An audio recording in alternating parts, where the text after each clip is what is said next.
train. Running a little bit behind. Don't like doing that. Actually kind of hate it. I get a little bit antsy because I don't know where to catch the train exactly. But I had to get my coffee. That's what I prioritize today. But anyways, gonna go try to catch that train. I can hear it. And we're going up to Kanchanaburi. Gonna check out bridge on the River Kwai.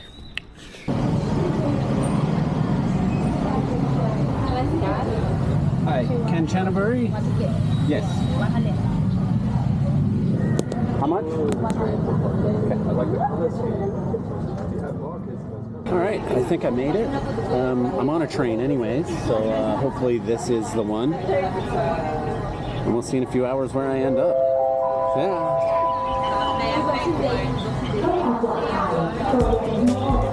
After I read the announcement subtitles, it reminded me of the darker side of the Death Railway. The Death, also known as the Burma Railway, was constructed during World War II by the Japanese Empire to connect Bangkok, Thailand and Rangoon, Burma, and facilitate military supply lines. Begun in 1942, the railway stretched over 415 kilometers and was built under extreme conditions by forced labor, including around 60,000 Allied prisoners of war and approximately 200,000 Southeast Asian civilians. An estimated 100,000 workers died during its construction, giving it the name Death Railway. And now, in whatever year you're currently watching this in, it's a railway for locals and tourists to ride, forgetting the severity of how this railway was built by staring out the window at the beautiful Thailand countryside.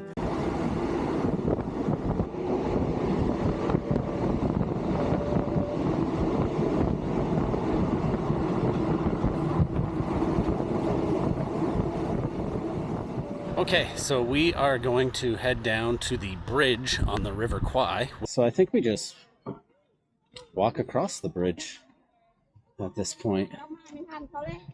Oh my god, that is the greatest thing I've ever seen in my life.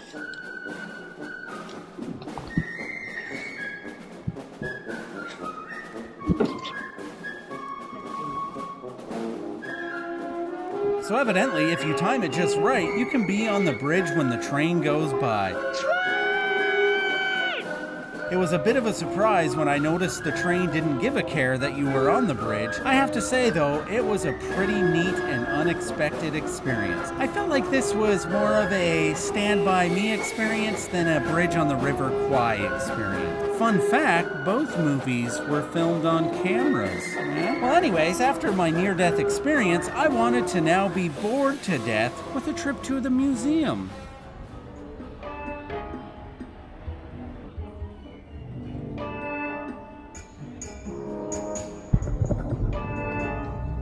Oh crap, it's Joe Rogan, 300 BC.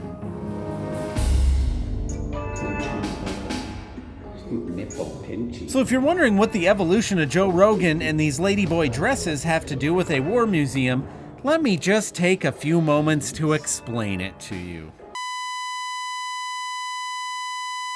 Now that we're all caught up on WW2 history, let's look at some other things before I get bored and go on a tour. Okay, so the thing is I wanted to go on a tour and check out some World War II stuff. So this particular tour would take us to some really cool WW2 stuff like Hellfire Pass, and we'd take a train ride over a bridge. But first, the waterfall you've been enjoying whilst I was talking. These falls are called Kaopang Waterfalls. And like a limestone cowboy, I wanted to climb these falls. So I did, partially. Man, that is absolutely beautiful. Beautiful, I tells ya. The other parts of the tour were a train that didn't work, some hot springs, and some stairs. Then we finally made it to Hellfire Pass. Carved deep into the rugged jungles of Thailand lies Hellfire Pass, a place of breathtaking beauty haunted by the echoes of unimaginable suffering. During World War II, it became a site of forced labor, resilience, and sacrifice. If my sick parade got too large, a Japanese private, because they wanted, everyone had to work for the Japanese, a Japanese private would come along, a non-medical private, take my sick parade, and as long as men were fit enough to stand, Then they were fit enough to work, and off he would go. Hellfire Pass, a 500-meter-long cutting through solid rock, became one of the railway's most grueling sections. Its name derived from the eerie glow of oil lamps lighting the night shifts. They wanted this finished, so they went to 2 12-hour shifts. They were working daytime and nighttime. The only way you can work at nighttime is to illuminate it. They did have some power lights, but most of the light came from fires. Most of the men here are of Christian origin, and as young Christians we're brought up with our vision of hell as being the devil and the fires of hell.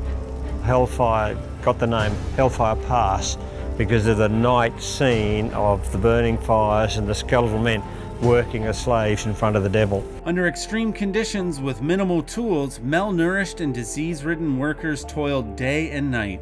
Over 12,000 Allied POWs and tens of thousands of local laborers perished during the railway's construction.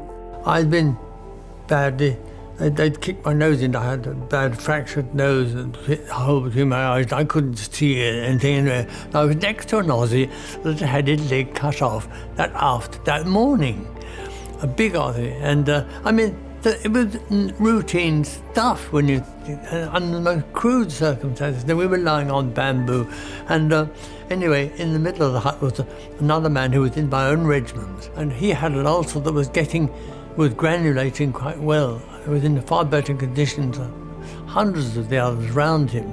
And he was kneeling up and hugging his knees and rocking like so many of the ulcer patients did out of sheer agony and pain. And kept on saying, I'm going to die, I'm going to die, I'm going to die. And this Aussie said, look, mate, he said, you're going to die, hurry up and bloody do it, I want some sleep. He said, this lovely Australian boy. And we were fawning about it. I thought they were hilarious. Within 2 hours, he was dead. And I remember this Aussie in the morning saying, oh, Christ, he said, the last thing anybody ever said to him. Each sleeper represents a life lost during its construction. This symbolic connection serves as a poignant reminder of the human cost, with the blood and toil of countless prisoners of war and forced laborers etched into every tie that supported the death railway. It was never good. There was never any hope. Never any hope. That was, I think, perhaps the low point of my experience up there. I mean, looking back now, I can hardly believe I experienced all this. The medical officers, in my opinion, were absolute angels. They had no drugs to work with, not even an aspirin.